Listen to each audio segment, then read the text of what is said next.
नीट crack करायची आहे? मग सुरू करा नीटची तयारी महाराष्ट्रात टॉप रिझल्ट देणाऱ्या मोठेगावकर सरांच्या RCC सोबत। 11वी व नीट रिपीटर बॅच प्रवेश सुरू। संपर्क 9075 40 22 22।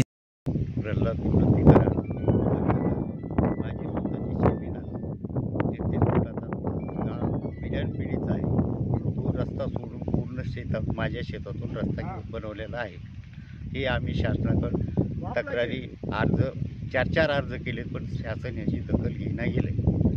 खाली कारवाई करतो म्हणजे कारवाई येणे, अजून कुठलीही कारवाई केली नाही। शासनानं कारवाई लवकरात लवकर नाही जर केली तर माझ्या शेतीचे नुकसान झालेली शासनानं भरपाई करून द्यायला लागला नाही। कारवाई आम्ही नंतर ह्याच्या आम्ही उपोषणाला बसू।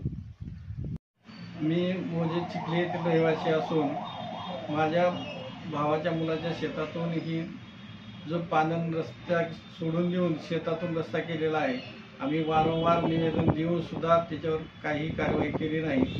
तरी लवकरात लवकर ते आमच्या शेतातून जो रस्ता झालेला आहे तो काढून घेऊन आम्हाला न्याय मिळवून द्यावा, नाहीतर आम्हाला पुढचंही उपोषणाची कारवाई करावी लागेल।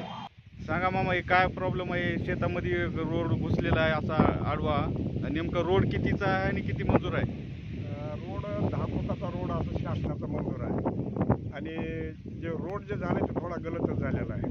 पहिल्या ह्याच्यापासून बरोबर झालेलं नाही। आता शेतकऱ्याची तक्रार तेच आहे।